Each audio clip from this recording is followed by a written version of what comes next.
Elle l'a humilié. Elle a renversé la base. Aube froide. Base militaire isolée. Hiver tardif. Vent coupant. Silence dense avant l'alarme du jour. Dans la lumière blafarde des réverbères, la neige sale bordait les routes comme des pensées qu'on n'ose pas balayer. À 5 heures précises, la cloche interne vibrait dans tout le camp, réveillant les bâtiments en vagues sourdes. Le sol gelé craquait sous les pas, et la vapeur des respirations s'élevait comme des prières sans mots. Au cœur de ce décor carré, dans un dortoir sobre, la sous-lieutenante Aïssa Diop nouait son foulard de sport, peau noire comme une promesse faite à la nuit, regard clair et calme. Elle avait 27 ans, et chaque matin, elle mettait son courage, comme d'autres mettent leurs bottes. L'ordre était son refuge, mais la dignité était sa loi. Le camp s'appelait Fort Blackridge, mais le nom sonnait ironique dans sa tête, car les ponts d'hier pesaient sur les épaules d'aujourd'hui. Aïssa avait grandi à Marseille, entre rires de palier et braises de cuisine, apprenant tôt que la force peut être douce quand elle est juste.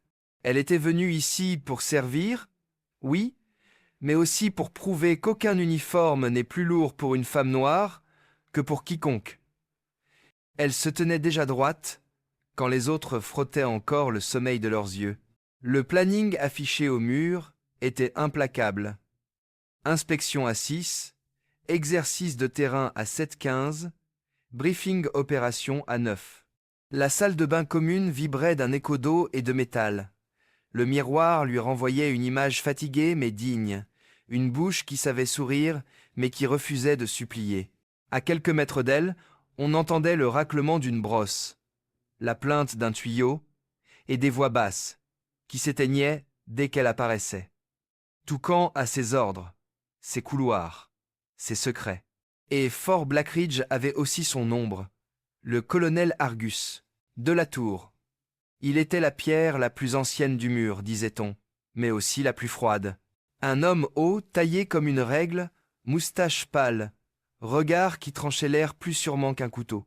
Il considérait la nouveauté comme une menace, les idées comme des désordres, et les femmes comme des visiteurs de passage dans une maison qui ne serait jamais la leur. Aïssa le savait, parce que ses yeux à lui ne la regardaient jamais vraiment. Il l'évaluait, comme on jauge une façade avant de décider où donner le premier coup de bélier. Dans ce camp, il y avait pourtant des visages humains. L'un d'eux s'appelait Léa Mazouri, caporal-chef.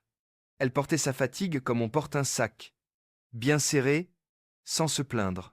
De taille moyenne, épaules un peu voûtées et mains toujours en mouvement, elle avait une voix douce qui clouait au sol les mauvaises journées.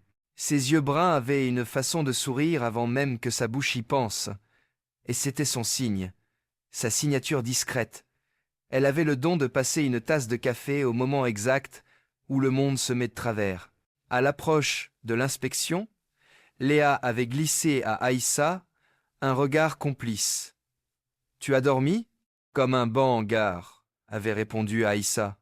Et toutes deux avaient soufflé un rire bref, furtif, qui ne troublait pas l'ordre des choses.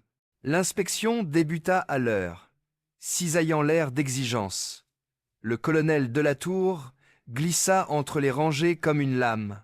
Son pas ne faisait pas de bruit, mais son jugement, si.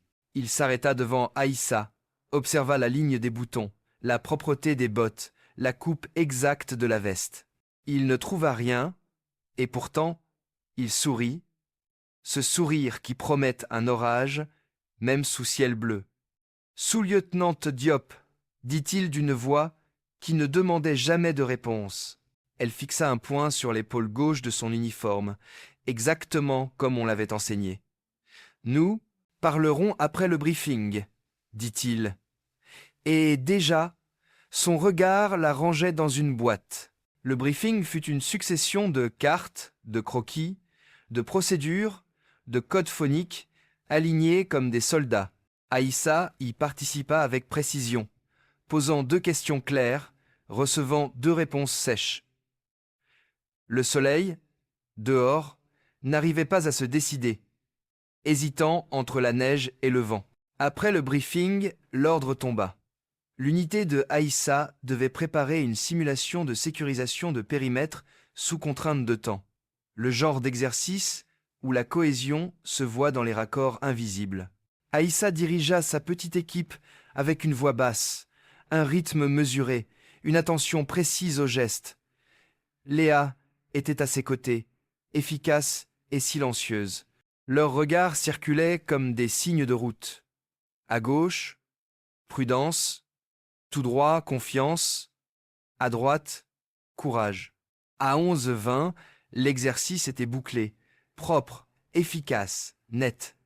Aïssa rentrait ses notes quand on lui transmit l'ordre. Le colonel veut vous voir. La salle se vida comme un poumon qui expire. Le couloir du bâtiment commandement semblait plus long que d'habitude. Un couloir où les pas deviennent trop sonores, où la pensée dérape dans la brique. Aïssa frappa une fois, on répondit « Entrez !» et elle entra. Le colonel ne regardait pas d'abord.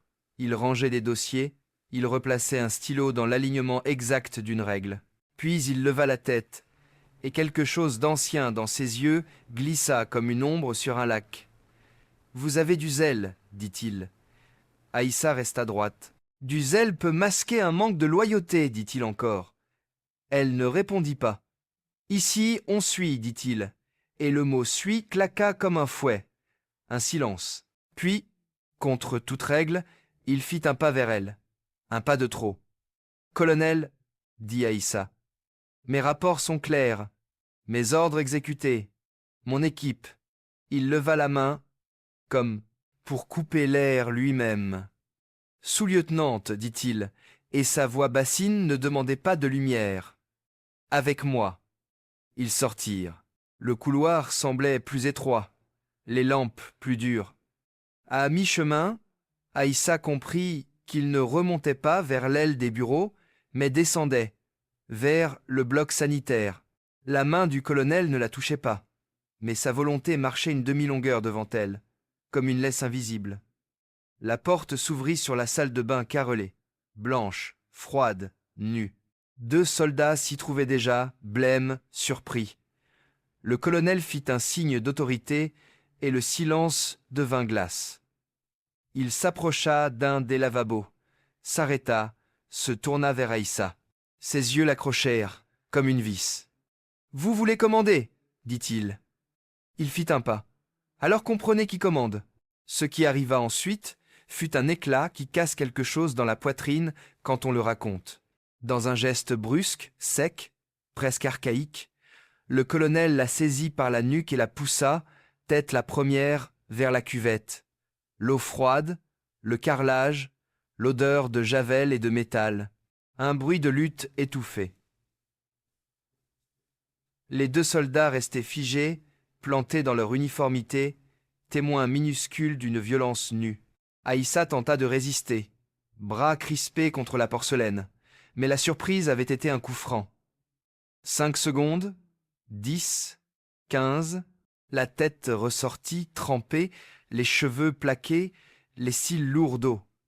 Le silence n'était pas un silence, c'était une clameur enfermée derrière les dents. Le colonel recula d'un demi-pas, persuadé d'avoir rabattu le couvercle du monde. Aïssa se redressa. Son visage était tendu, son souffle court, mais sa voix, quand elle sortit, ne trembla pas. Elle planta ses yeux dans les siens, et ses mots furent un fil d'acier. « Mon colonel, dit-elle, vous n'avez pas humilié ma personne. Vous avez blessé l'uniforme que vous portez, et chaque soldat sous vos ordres s'en souviendra comme de votre honte. Pas de la mienne. » Elle n'avait pas crié. Elle n'avait pas supplié. Elle avait dit la vérité avec la gravité d'un juge. Puis, sans attendre qu'il réponde, elle se détourna, passa devant les 2 soldats et sortit. Le couloir sembla plus grand d'un coup, l'air plus lourd. Ses pas laissèrent une traînée d'eau qui brillait comme une signature. Dans l'ombre d'une cage d'escalier, Léa l'aperçut, hésita, puis s'approcha avec un geste qui douche l'orgueil sans le froisser. Un manteau sur les épaules, une serviette sur la nuque. Un silence qui dit « Je suis là », sans oublier la loi. Aïssa tremblait un peu, pas de peur, mais d'une colère nue, si pure qu'elle chauffait la peau. « Tu vas… » commença Léa. « Écrire !» dit Aïssa. Ce soir-là, le camp bruissait d'une rumeur sans voix. Les yeux se parlaient. Les mains, quand elles se passaient un dossier, disaient quelque chose qu'aucune bouche n'osait formuler. Aïssa s'assit à son bureau. Le carnet noir ouvert. Chaque mot fut pesé. Chaque détail fut noté. Les heures, les minutes, la salle, les témoins, l'odeur de javel, la sensation du carrelage froid contre les phalanges, la position des pieds, la phrase exacte, son propre souffle. Pas de rage dans les phrases, pas de flambée, juste la clarté d'un scalpel. À minuit, elle relut, signa, joignit les photos que Léa avait prises plus tard des traces d'eau sur le couloir, des éclaboussures sur le bas de son pantalon, des regards perdus des 2 soldats qui avaient vu sans agir. Le dossier fut transmis selon la procédure. Le lendemain, le camp avait l'air identique, mais il respirait autrement.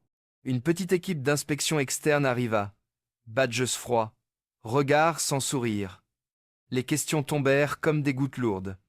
Les témoins furent entendus. Les caméras du couloir livrèrent leur vérité impassible. Pas un film d'action, juste des images droites qui ne clignent pas. Aïssa, quand ce fut son tour, parla sans effet. Elle raconta dans l'ordre, comme on déroule une corde. Elle n'ajouta rien, n'enleva rien. Le colonel Delatour fut aussi interrogé. Sa voix chercha l'autorité.